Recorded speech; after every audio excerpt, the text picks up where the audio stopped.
सोचिए, देश के पास सिर्फ 15 दिन का पैसा बचा हो, सरकार के पास पेट्रोल खरीदने तक के डॉलर ना हो और पूरी दुनिया देख रही हो भारत का इकोनॉमिक कोलैप्स। नमस्कार दोस्तों, आज हम बात करेंगे 1991 की इकोनॉमिक रिफॉर्म्स की, जिन्हें कहा जाता है भारत के इतिहास का सबसे बड़ा इकोनॉमिक टर्निंग पॉइंट। 1991 में भारत भारी कर्ज में डूबा हुआ था। फॉरेन एक्सचेंज रिजर्व सिर्फ 2 से 3 हफ्ते के इंपोर्ट के लिए थे। महंगाई आसमान छू रही थी। गवर्नमेंट को सोना गिरवी रखना पड़ा IMF से लोन की मंजूरी के लिए। उस वक्त प्राइम मिनिस्टर थे PV नरसिम्हा राव और फाइनेंस मिनिस्टर थे डॉक्टर मनमोहन सिंह, और यहीं से शुरू हुई इकोनॉमिक रिवॉल्यूशन।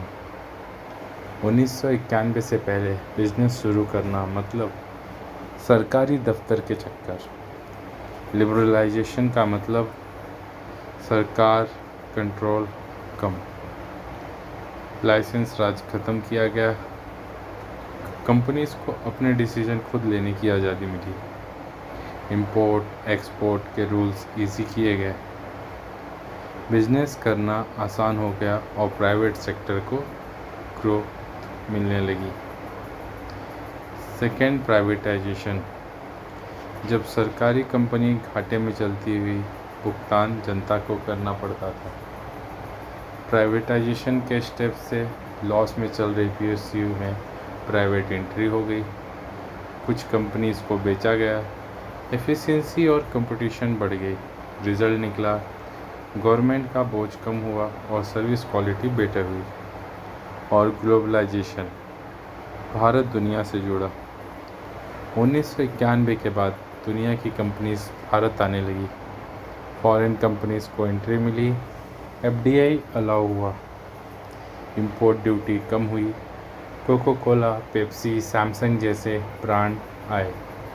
रिजल्ट, टेक्नोलॉजी आई, जॉब्स बढ़ी, इंडियन मार्केट ग्लोबल बन गया। इस रिफॉर्म्स का इम्पैक्ट हमारी इकोनॉमी पर पड़ा। हमारी इकोनॉमी ओपन हुई। GDP ग्रोथ तेज़ी से हुई। IT और सर्विस सेक्टर में बूम आया और मिडिल क्लास हमारा जो है वो स्ट्रॉन्ग हुआ। लेकिन इसके कारण कुछ गरीबी पूरी तरह से ख़त्म ना हो पाई और इनकम इनक्वालिटी बढ़ने लगी। आज का जो भारत है 1991 का ही रिज़ल्ट है। आज जो startups, IT companies, foreign investment हम देख रहे हैं, उनकी नींव 1991 में रखी गई थी।